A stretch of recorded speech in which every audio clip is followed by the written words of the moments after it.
Hi, Cody from Keeping Score Game Reviews here. I'm going to try a little something different that I haven't done before.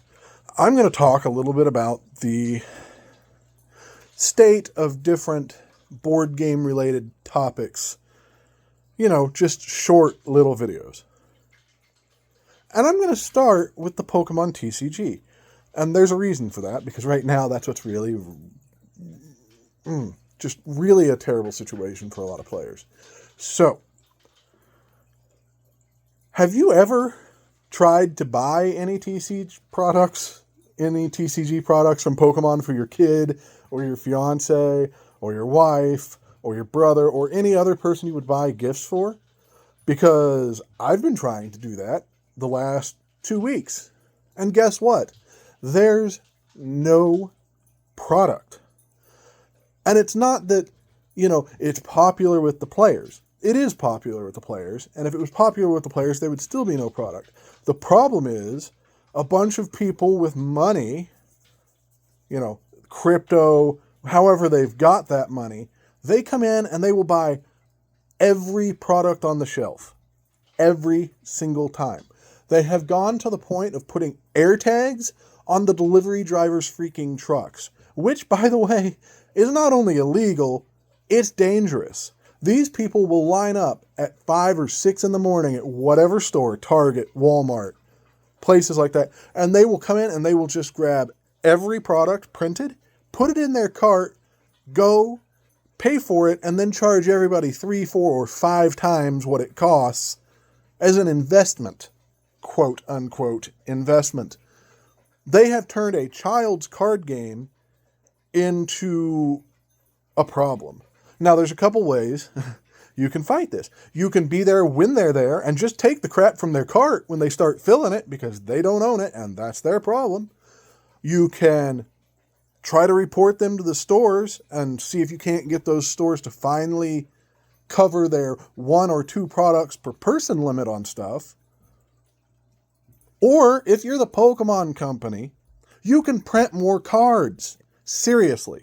You don't make any money off of the second-hand market as the company that makes these cards. And if you printed them into the ground, 1, you're still going to sell everything because players will actually be able to go out and buy them at the store. 2, the scalpers will simply stop. I mean, look what happened with the Nintendo Switch 2. And yes, Nintendo knows who you are, Pokemon Company. You guys work together. They printed and made enough Nintendo Switch 2s and stockpiled them. You can go into any Walmart, Target, whatever, and find a Switch 2 on the shelf. That's the first time, especially with a Nintendo product, that you could just do that. So why, Pokemon Company, don't you print more cards? And I mean, print as many as you can. Bury these scalpers in the ground. You only have to do it for a few sets for them to stop. And once that happens, things will go a little more back to normal. Now, Pokemon cards have kind of always been like this. I remember when I was a child playing Pokemon, I never got a Charizard from base set or anything worth of value. You know why?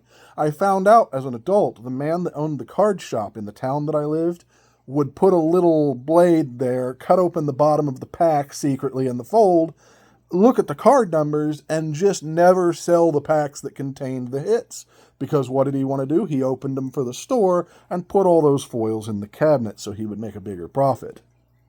Now, that brings the point.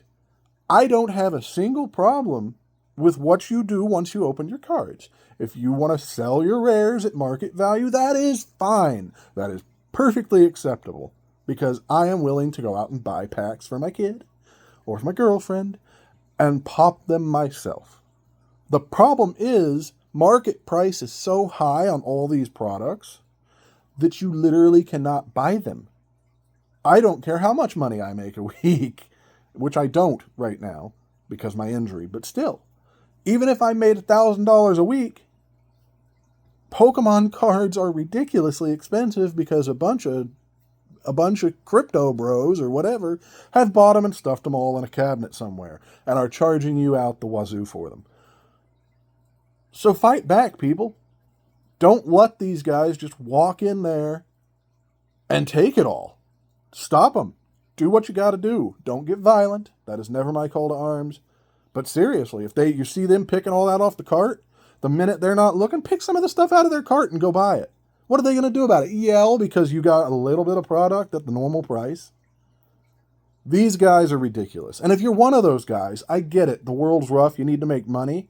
But this is a children's card game. As an adult, I will play with my child and my girlfriend because I like Pokemon. I do. It's a nostalgia thing. It's a cute thing. I've always liked it, and I probably always will. But if you are an adult going and buying $4,000 worth of product off the shelf while there's little kids in line trying to get some, you're the problem. And if you want to talk to me about why you do what you do, you can go ahead and try. But we all know it's just so you can rack up the prices on the aftermarket for the sealed product, and it's ridiculous. If you buy product, buy it in, what's the right way to say it? Moderation. Buy what you intend to either play or open for yourself in your collection. If you happen to pop a card that's really, really rare, by all means, turn it into the grading company and sell that really, really rare card. There is a market for that. But as far as sealed product goes, maybe slow down a little so the rest of us can have some. And I understand stores, the friendly local game stores, a lot of them will sell it at market value instead of MSRP. But at least as a store, you should allow your customers to pre-order it at MSRP. Once you cover your pre-orders, you're free to sell it at whatever price you want, I suppose. I won't buy it at above MSRP if I can help it. But if it's fair market value, normal fair market value, not this trumped up market value where all these whales have bought all the products, so there's nothing for anybody, so you have to pay, people are paying $150 for just a pack with 8 cards in it and some dice, or 8 boosters and some dice, simply because that's the only way it's available anymore. And it's ridiculous. If you're the Pokemon company, by all means, print more cards so these people stop making way more money than you are on your cards. Anyway, that's just my thoughts for now. I'll have another video up soon with some talk about the current situation with Come On Games. That'll be the next thing I cover.